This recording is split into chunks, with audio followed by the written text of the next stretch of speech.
Hola, soy Pilar Fernández Artiach, profesora de Derecho del Trabajo y de la Seguridad Social en la Universidad de Valencia. Mi intención en este vídeo es comentar las medidas que se han puesto en marcha a partir de la declaración del estado de alarma por el COVID-19 con la finalidad de proteger a los trabajadores por cuenta propia o autónomos, colectivo que, integrado aproximadamente por 3.100.000 personas en este país, se ha visto especialmente afectado por la crisis, hasta el punto de que se calcula que en la actualidad tan solo 800.000 están desarrollando actividad con mayor o menor normalidad. Por este motivo se han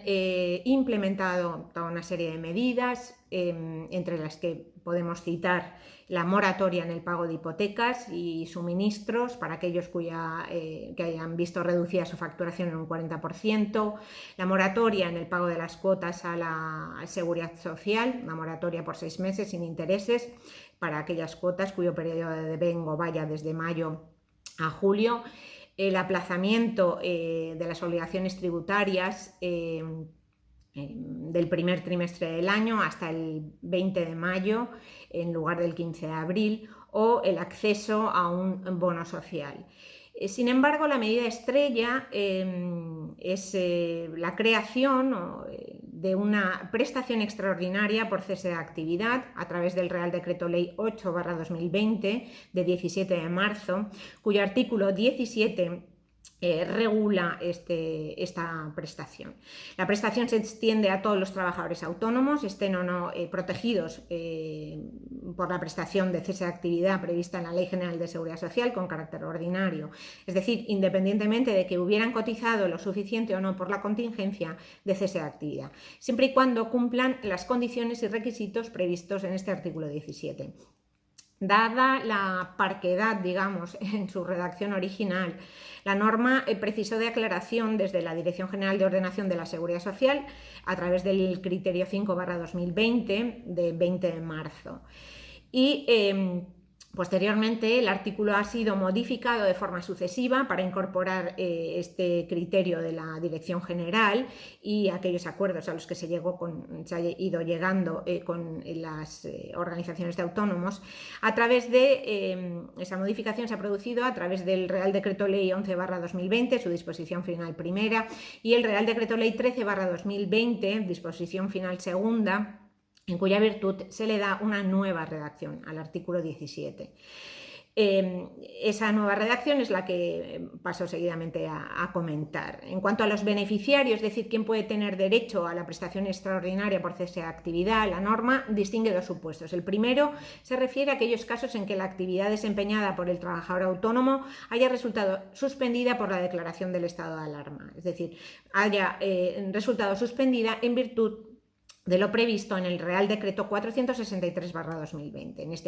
En estos casos se reconoce el derecho a la prestación a los trabajadores autónomos incluidos en el RETA, a los autónomos agrarios incluidos en el Sistema Especial para Trabajadores por Cuenta Propia Agrarios y a los trabajadores autónomos incluidos en el Régimen Especial de Trabajadores del Mar. Estos trabajadores, que a su vez tengan trabajadores contratados a su cargo, habrán podido presentar una solicitud de suspensión de contratos de trabajo por fuerza mayor, un ERTE por fuerza mayor, y al mismo tiempo solicitar la prestación por cese de actividad. El segundo supuesto se refiere a aquellos casos de trabajadores autónomos que han sufrido en el mes natural anterior a aquel en que se solicita la prestación extraordinaria una reducción del 75% de la facturación, en comparación con la facturación en un periodo de referencia determinado que va a depender del caso concreto, como vamos a ver. En principio, de este modo, tendrían derecho a la prestación aquellos trabajadores autónomos antes mencionados que hayan visto reducida esa facturación en un 75% en relación con el promedio de facturación del semestre natural anterior. Esto con carácter general. Pero además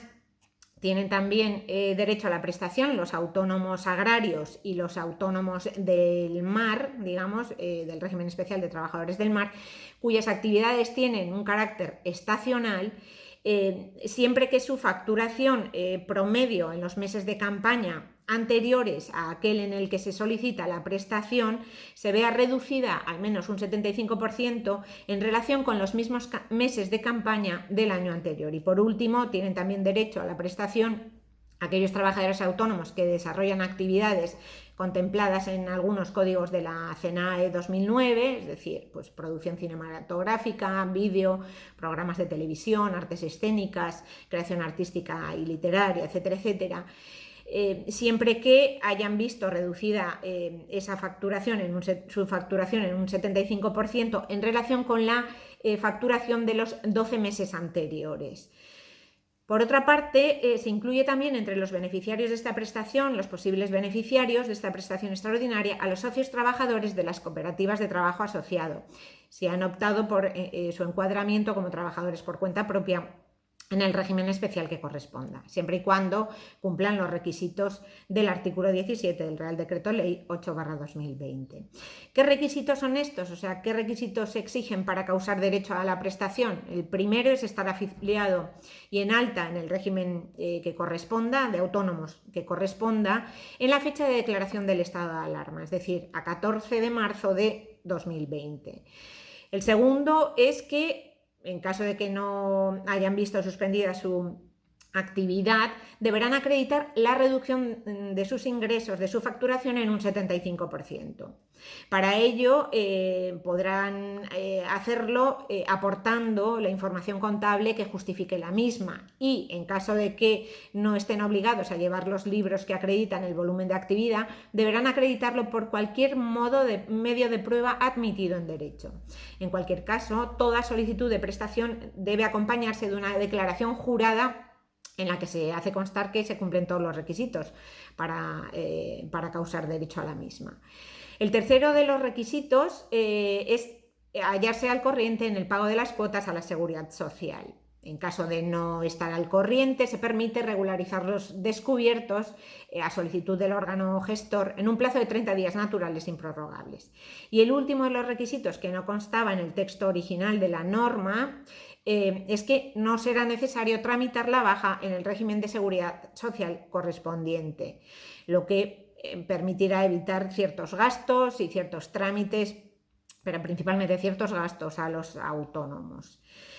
El reconocimiento de la prestación podrá solicitarse a la mutua colaboradora con la Seguridad Social, o sea, con quien el trabajador tiene cubierta la protección de las contingencias profesionales,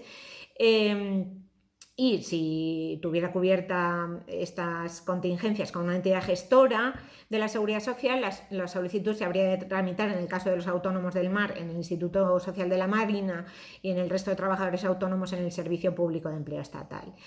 El reconocimiento de la prestación podrá solicitarse hasta el último día del mes siguiente al que se produjo la finalización del estado de alarma, es decir, a día de hoy, y teniendo en cuenta la posible extensión del estado de alarma al mes de mayo, nos iríamos hasta el 30 de junio para poder solicitar la prestación. Eso no significa que el percibo de la prestación vaya a alargarse hasta esa fecha, porque actualmente viene reconocido, conforme establece el artículo 17.4 del Real Decreto Ley 8, tan solo hasta el último día del mes en el que termine el estado de alarma. Es decir, si el estado de alarma terminara durante el mes de mayo, el percibo de la prestación se calcularía única y exclusivamente hasta el último día del mes de mayo, hasta el 31 de mayo. Bien, las entidades gestoras que reciban, de acuerdo con la solicitud presentada y los documentos que se hayan aportado en su caso, dictarán la resolución provisional que sea procedente, estimando o desestimando el derecho al percibo de la prestación. Y la única cuestión a este respecto es que, una vez finalice el estado de alarma, todas estas resoluciones provisionales se revisarán, de tal manera que, si de esa revisión se desprende que el interesado no tiene derecho a la prestación, pues se iniciarán los trámites para reclamar las cantidades indebidamente percibidas. En cuanto a la cuantía de la prestación, bueno, pues se determina aplicando un 70%, sea a la base reguladora cuando se acredita el periodo mínimo de cotización para tener derecho a la prestación, o bien sea a la base mínima de cotización en el RETA o en el régimen especial de trabajadores del mar que les corresponda por actividad, cuando no se acredite el periodo mínimo de cotización para tener derecho a la prestación. El tiempo que el trabajador autónomo esté percibiendo la prestación se entenderá como tiempo cotizado, no existiendo para el trabajador obligación de cotizar durante ese periodo. Y en ningún caso podrán reducirse por esta causa los periodos de prestación por cese de actividad a los que el beneficiario pudiera tener derecho en un futuro. De este modo, como señala el profesor Altestárrega en un artículo reciente sobre el tema, en los periodos de cotización anteriores a la solicitud de la prestación y el propio periodo que dure la prestación podrán utilizarse de nuevo para el cálculo de la duración de una prestación futura, no aplicándose además el plazo de 18 meses establecido en la Ley General de Seguridad Social, artículo 338.3, entre la solicitud de esta prestación y una futura. Por último, aspecto reseñable sería la compatibilidad que se establece a partir del Real Decreto Ley 13/2020 entre el percibo de la prestación extraordinaria por cese de actividad con el de cualquier prestación de la Seguridad Social que el beneficiario viniera percibiendo y que fuera compatible con el desempeño de la actividad que desarrolla. Se mantiene, sin embargo, la incompatibilidad para los trabajadores por cuenta propia, incluidos en el régimen especial de trabajadores del mar, con la percepción de las ayudas por paralización de la flota. Bien, espero que les haya servido o les resulte de utilidad este comentario. Muchas gracias.